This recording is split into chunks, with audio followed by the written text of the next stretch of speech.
asalaamu calaykum waraxmatullaahi wabarakaatu. waxaana wanaagsan daawadayaasha qiimaha badan oo kusoo dhawaada muuqaalkan oo ah mid ka duwan muuqaaladii hore. waxaan ku eegi doonaa Lionel Messi oo ugu dambeyntii ka tegay Barcelona.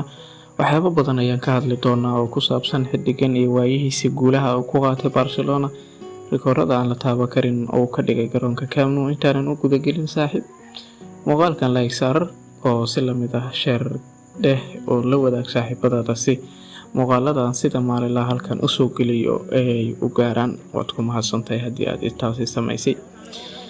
naadiga Barcelona ayaa ku guuldareysatay inay heshiis cusub ka saxiixato Lionel Messi, kaasi oo ugu dambeyntii naadiga Barcelona iyo xiddigan ay ku heshiiyeen in ay kala tagaan. 18 sano ayuu ku sugnaa naadigan, ugu dambeyntiina waxaa lagu heshiiyey in ay kala dhaqaaqaan xiddigan iyo naadigan.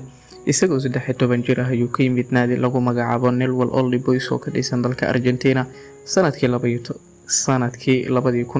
waana xiddiga ugu goolasho badan ee Barcelona isagoo dhaliyay 672 gool, 778 kulan oo ciyaaray. waxa uu ka caawiyay inay ku guuleysato Champions League 4 jeer.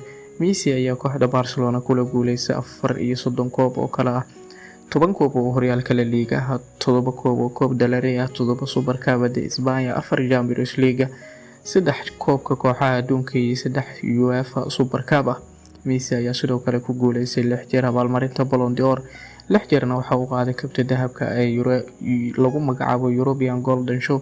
intii uu ka tirsanaa Blaugrana waxa uu sameeyay rikooro waaweyn oo aan halkaan lagu soo koobi karin.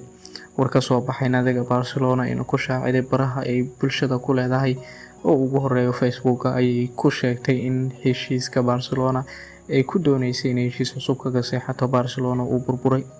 aabaha dhalay Barcelona, xiddigan iyo islamida qoyska Barcelona ninkan lagu magacaabo Lionel Messi ayaa ku heshiiyey in 18 sano oo naadigani ka tirsanaa ugu dambeyntii uu ku heshiiyeenba in uu meel kale ka raadsado mustaqbal ifaya ayuu u rajeysay tan kubadda cagta iyo tan gudaha noloshiisa, iyadoo xiddigani uu la filayo in uu muddooyinkii dambaba uu ka cagajiiday inuu heshiis cusub u saxiixo. Barcelona ayaa dhaqaale xumo ay soo wajahday, taasi oo sababtay in ay awood u yeelan weyso in ay rikoorka markaad eegto dhanka iyo mushaaraadka ay kula wareegto xiddigan oo bishii July ee lasoo dhaafay heshiiskiisu dhacay. wararka maanta soo baxay ayaa sheegay in xalay amaba uu caawa heshiis cusub saxiixi doono Lionel Messi, laakiin ugu dambeyntii warkan ayaa waxa uu anfiriir ku noqday taageerayaasha Blaugrana. ilaa iyo haatan waxaa jira taageerayaal badan oo aan rumaysan hadalkan iyo kuwa ilaa iyo haatan maqlin oo ku baraarugi doona. hayeeshee kani waa mid rasmi ah oo kasoo baxay wararka ninka lagu magacaabo Messi in uu ka dhaqaaqayo. waxay kasoo kordha waan arki doonaa. haddaba adigan daawanaya muuqaalka maxay kula tahay? haddii aad tahay naadiga Barcelona taageero u tahay ama si lamida kooxaha kale ee Yurub, maxay kula tahay Messi xagee ayuu ku dambeyn doonaa? naadigu ku biiri doonaa?